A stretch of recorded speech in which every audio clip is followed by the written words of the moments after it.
Assalamualaikum warahmatullahi wabarakatuh. Ini betul-betul luar biasa ini. Cara Bambang Beator Setiadi ini mengungkap ijazahnya Jokowi. Kenapa saya katakan gitu? Dia ungkapkan rinci dan tepat tanpa mengenai dia. Kalau seperti Roy Suryo dan Rismon kan dikadukan oleh Jokowi kan? Dikadukan ke Polda ya. Polda. Kalau ini Bambang Beator Setiadi ini dia ungkap lebih parah daripada Roy Suryo sebenarnya dengan cara elegan namanya. Tapi tak bisa mengenai dia. Kenapa tak bisa mengenai dia? Karena dia ini seolah-olah sepertinya bukan menyelidiki ijazah palsunya Jokowi. Tidak. Dia adalah kader PDIP. Dia melihat kesemerawutan administrasi dari PDIP. Yang dia teliti adalah ada yang memalsukan ijazah untuk menjadi anggota DPRD, menjadi anggota DPR selama periode Jokowi kemarin. Dari PDIP, dia ingin menertibkan itu. Itu alasannya. Ini yang membuat kita ini terpana. Ini membuat kita ini cerdas barang ini. Kenapa begitu? Karena dia berani menyebutkan nama-nama satu persatu yang memalsukan ijazahnya untuk menjadi anggota DPR. Kan luar biasa. Kalau yang lain-lain mungkin sulit menyatakan si X begitu kan. Tapi ini langsung to the point. Tapi tahu kawan-kawan, yang diolahnya, yang dinarasikannya malahan ijazah palsunya Jokowi. Tapi kenapa dia tidak bisa ditersangkakan seperti Roy Suryo? Begini, kita dengarkan narasi dia ini yang membuat kita ini geleng-geleng kepala. Memang pintar anak ini. Coba kita dengarkan pernyataan dia dulu.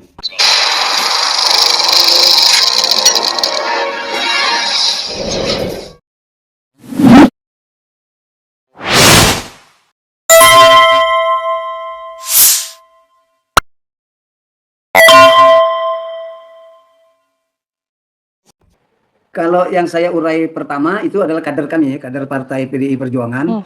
Di situ ada Denny Iskandar, di situ ada Yulianto, ada Indra. Terus dari Solonya ada Anggit, ada David, ada Widodo. Nah, nampak di situ kan kader-kader kami, kader-kader PDIP. Kan itu ini katakan dia. Lalu dia dikadukan ke polisi. Itu ditanya oleh jurnalis. Saya nggak ada urusan dengan polisi. Saya berurusan dengan sesama kader partai. Mereka yang terlibat di awal pertemuan dengan tim Solo. Siapa-siapa orangnya, di mana tempatnya. Saya uraikan. Saya nggak ada urusan dengan polisi. Ini kan urusan bagaimana saya menginvestigasi, menjelajahi jejak langkah. Bagaimana terbentuknya dokumen itu. Jadi Beator ini, Bambang Beator Setiadi ini yang mengatakan bahwa ijazahnya kader-kader partai itu yang dipalsukan di mana? Di Jalan Pramuka Salemba, Jakarta. Dia yang menghoyak pertama, dia yang mengelembungkan pertama, dia yang menarasikan pertama, dia yang menghalu-halukan pertama. Tapi dia tak pernah pada waktu itu menyatakan Jokowi, hanya efek sampingnya. Rupanya Jokowi di situ juga. Kata-kata siapa? Bukan kata dia. Kata dia bukan kata dia. Dia tidak menyatakan bahwa Jokowi membuat ijazahnya di situ. Tapi menurut siapa? Yang dia tahu pasti, yang dia bisa pastikan itu adalah kader-kader dia yang diawasi oleh PDIP. Karena dia kader PDIP. Ternyata banyak kader PDIP yang memalsukan di situ. Tapi mungkin Bambang Beator Setiadi ini lupa. Jokowi itu kan kader PDIP juga dulunya kan. Tapi yang kita lihat cara lihai dari Beator ini untuk mengelakkan dirinya dari panggilan polisi untuk ditersangkakan. Saya pikir lebih baik kita mengejar si Paimannya. Karena Paiman ini seorang profesor. Dia lama berbuka usaha di tempat itu. Dan dia menjadi kepentingannya Jokowi karena dia ketua relawan si dulur Jokowi. Sehingga loloslah ini di KPU. Nah soal itu nanti bagaimana ya kita akan melihat itu. Jadi hal yang seperti ini lebih baiknya tanya sama Mas Roy Surya. Karena dia yang kontak langsung sama Profesor Paiman namanya, Paiman Raharjo. Artinya data atau informasi itu kan menurut Paiman katanya. Tanya aja sama Paiman itu, bukan kepada saya. Sama juga gaya-gaya Jokowi kan begitu juga. Ada peristiwa di sana waktu dia menjadi presiden. Ditanya sama dia. Kok tanya saya katanya? Masalah di Rempang misalnya kan? Kan itu urusan Bahlil katanya. Bahlil itu menteri dia. Itu kan gaya-gaya Jokowi. Jangan-jangan gurunya Jokowi ini orang-orang yang pintar-pintar seperti ini. Pintar dalam tanda kutip. Tapi ini kepintaran Beator ini dipergunakan dia untuk mengungkap ini. Sehingga Jokowi tak bisa berkelit lagi. Padahal waktu ditanya narasinya, dia tahu persis apa yang diperbuat oleh Jokowi.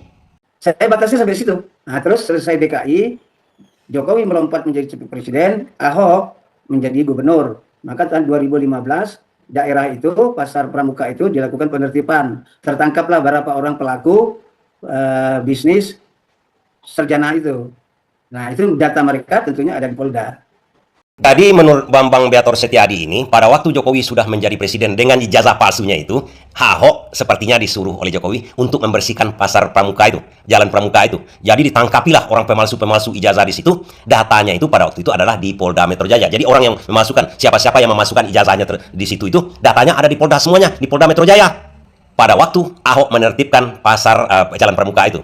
Di sini lagi-lagi Beator ini pintar. Kalau memang mau tahu siapa aja yang memasang toko, membuat toko di situ, membuat kedai di situ, yang memasukkan ijazah semua orang di PDIP segala macam, karena dia menyelidiki kader PDIP mengatakan di Pasar Pramuka dia memang di Jalan Pramuka dia memasukkan ijazahnya. Mereka pernah ketangkap di Polda Metro Jaya. Semua data-data siapa yang memasukkan ijazah di sana, karena tentu saja ditanya oleh polisi. Siapa-siapa saja yang memasukkan ijazah di sini? Termasuk barangkali Jokowi kan? Dia pintar dia ini. Artinya kalau mau polisi menyelidiki, datanya sama dia sendiri, di polisi sendiri kan? Dan bisa jadi, kalau ijazah Jokowi ini palsu, siapa yang memasukkannya sudah ngaku barangkali waktu Ahok jadi gubernur lagi, waktu Jokowi jadi presiden lagi. Tentu saja tak mau polisi membongkarnya di situ waktu itu kan. Masa ijazah bosnya dibongkar mereka, kan begitu. Dan pada kasus 5 orang ini, yang dilaporkan Jokowi kepada Kapolda, itu barang buktinya dibawa balik. Bagaimana polisi akan berbicara dengan jaksa, dengan pengadilan, kalau barang buktinya nggak ada. Jadi, ijazah palsu ini tidak pernah ada. Jokowi bawa ke polisi, diambil lagi. Padahal seharusnya barang bukti itu sampai ke pengadilan. Ini yang mengkhawatirkan kita, kalau 5 orang ini pun menjadi korban politiknya Jokowi. Dan waktu ditanya oleh jurnalis, kenapa dia ungkapkan juga Jokowi di situ? Padahal sebenarnya Beator ini mengatakan kan untuk kader-kader dia. Kader dia yang diungkapnya kan. Masalah Jokowi ini terbawa karena dia mengetahui, dia menyelidiki kader-kadernya. Rupanya ada nama Jokowi yang memasukkan ijazah di situ. Tapi kenapa dia ungkapkan? Walaupun dia tahu, kata jurnalis ini, seharusnya kan tidak diungkap dia. Tapi kok kenapa diungkapnya? Itu karena dia kasihan sama Roy Suryo, Rismon, kemudian ada Bambang Tri dulu yang diperkarakan karena menuduh Jokowi ijazah palsu, punya ijazah palsu. Padahal si Beator ini tahu betul setelah diselidiki secara tidak sengaja. Bisa saja sengaja kan, tapi secara tidak sengaja kan itu di alasnya. Supaya apa? Supaya dia jangan terjerat. Makanya dia peduli sama Roy Suryo, Rismon Sianipar, kemudian Bambang Tri yang telah masuk penjara. Dan dengarkan narasi atau keterangan dari Beator berikut ini. Dengan kata-kata awal sebetulnya dia mengatakan dia tak pernah menyelidiki khusus Jokowi. Nah, di sini bisa kita lihat kepintaran dia. Kalau Rismon atau Roy Suryo langsung menunjuk yang diselidiki dia, yang didatangi Rismon itu ke sana, tempat KKN Jokowi, guru pembimbing Jokowi katanya kan.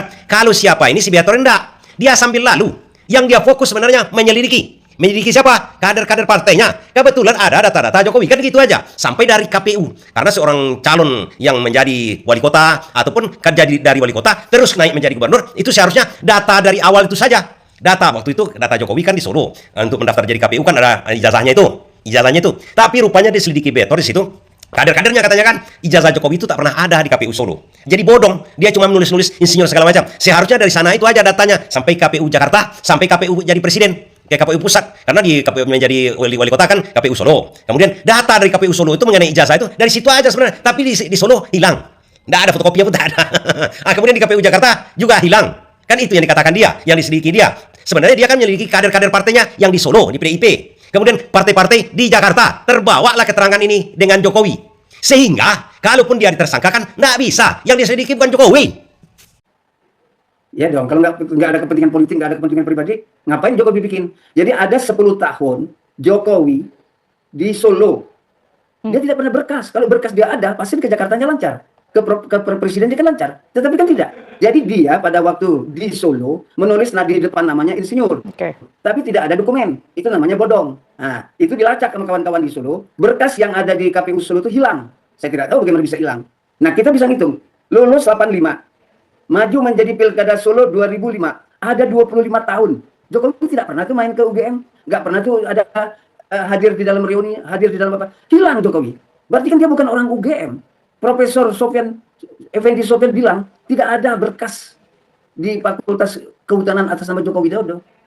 Jadi ini bisa melacaknya dari sana. Dia maju Pilkada Solo, di depan namanya ditulis insinyur, tetapi tidak punya berkas. Ketika tim Solo masuk ke Jakarta, pertanyaan pertama, kami tidak punya berkas, maka harus dibuat. Itulah dipertemukan antara Widodo sama Denny Iskandar.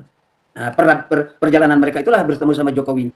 Nah, itulah mencetak. Nah, mencetaknya mungkin kalau dapat info dari Mas Suryo, Mas Roy, itu dicetak di tempatnya Profesor Paiman itu. Nah, jadi semakin jelas ini. Jadi di Solo tidak punya dokumen. Kalau di Solo sudah punya dokumen insinyur UGM, kan nggak menjadi masalah lagi. Sudah hebat sekali kan. Satu-satunya pada saat itu, satu-satunya lulusan UGM menjadi wali kota. Apa nggak hebat tuh? Tahun 2005. Terus Artinya di sini jelas, siapa ini kader PDIP. Jokowi juga kader PDIP. Tapi yang diperiksa oleh Beator ini bukan khusus Jokowi. Tapi kader-kader partai yang lain yang memang ternyata memasukkan ijazah. Walaupun dinarasikannya ke publik masalah Jokowi, dia tidak bisa dituntut. Kenapa tidak bisa dituntut? Dia bukan menyelidiki Jokowi, tapi datanya begini. Kemudian datanya dari mana dia dapat? Dari Paiman katanya, dari UGM, dari mana-mana. Nggak ada menyangkut ke dirinya, dia hanya corong. Corong aja. Jadi kalau kawan-kawan ingin membuktikan sesuatu, biar nggak kena jerat hukum, cara seperti dia. Cara-cara seperti siapa? Ya seperti Jokowi dulu. Masa tanya saya, misalnya Gibran mau jadi wakil presiden, masa tanya saya? Oh, tak mungkin katanya. Ini diberlakukan juga. Jadi sebenarnya di sini adalah senjata makan tuan kepada Jokowi. Dia tidak bisa berbuat apa-apa sama orang itu, kecuali kepada Roy Suryo. Karena Roy Suryo sama Rismon kan menunjuk dirinya sendiri. Itu maksud saya. Belajar kita sedikit mengenai politik itu ya begitu. Kita menuduh orang, tapi kita tidak bisa ditersangkakan. Seperti juga Jokowi misalnya, pakai ijazah palsu, tapi melenggang menjadi presiden. Luar biasa politik kita ini. Kalau memang ijazahnya palsu, kita harapkan memang apa ya? Tapi kita tidak bisa menduga-duga. Menduganya mungkin palsunya, atau aslinya, atau asli atau palsu asli, segala macam. Sudah, nanti aja kita lagi ya. Kita belajar sedikit. Terima kasih.